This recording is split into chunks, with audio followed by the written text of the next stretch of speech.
Halo semuanya, perkenalkan nama saya Patunangi M dari Universitas Negeri Makassar, Fakultas Matematika dan Ilmu Pengetahuan Alam, jurusan Statistika. Saat ini saya berada di semester 4. Nah, untuk pertanyaan pertama, hal apa yang paling saya sukai dari Google? Hal yang paling saya sukai dari Google adalah bagaimana Google menciptakan sebuah teknologi yang kompleks tetapi dapat diakses oleh banyak orang. Sebagai mahasiswa yang tertarik di bidang data, saya sering menggunakan teknologi dari Google Sheet dan Google Looker Studio untuk mengolah dan memvisualisasikan data menjadi insight yang lebih mudah dipahami. Menurut saya hal ini menarik karena teknologi tersebut tidak hanya diakses oleh expert saja, tetapi dapat dipelajari oleh banyak orang. Nah, selanjutnya untuk pertanyaan yang kedua terkait kegiatan Tech and Child.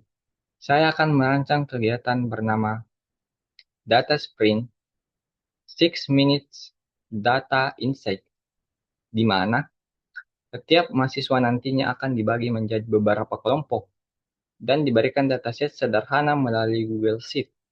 Kemudian mereka akan mengolah dan memvisualisasikan data tersebut menggunakan Google Looker Studio. Selanjutnya, mereka akan mempresentasikan insight yang mereka temukan dari hasil pengolahan data tersebut. Menurut saya, kegiatan ini menarik karena mereka tidak hanya belajar, tetapi bagaimana menggunakan teknologi Google secara langsung dan tentunya secara fun dan kolaboratif. Nah, untuk pertanyaan yang ketiga terkait masalah yang pernah saya hadapi. Pengalaman saya pribadi, saya pernah dihadapkan pada salah satu tugas kelompok untuk sebuah mata kuliah di jurusan saya, di mana saat itu kelompok kami mengalami komunikasi yang kurang baik sehingga progres tugas terhambat. Nah, solusinya kami menggunakan pendekatan yang berbeda dengan memahami setiap kekuatan anggota tim dan membaginya berdasarkan hal itu.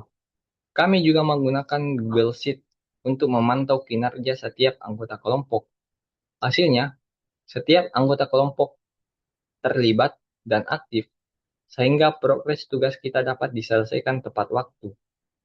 Dari pengalaman ini, saya belajar bahwa solusi tidak hanya datang dari hal teknis, tetapi juga bisa datang dari bagaimana cara kita untuk memahami orang lain dan berkolaborasi dengan orang lain. Nah, selanjutnya untuk pertanyaan terakhir, pertanyaan keempat, bagaimana jika saya terpilih menjadi Google Student Ambassador nantinya? Nah, jika saya menjadi dan terpilih menjadi Google Student Ambassador nantinya, harapan saya adalah mahasiswa di kampus saya dapat dengan percaya diri menggunakan teknologi dalam kehidupan sehari-hari mereka. Target saya bukan hanya jumlah peserta, tetapi bagaimana mereka benar-benar mengaplikasikan dan dapat memanfaatkan teknologi Google ini. Sehingga dampak yang ingin saya ciptakan adalah dapat menciptakan lingkungan belajar yang fun, kolaboratif, dan tentunya berbasis data. Terima kasih.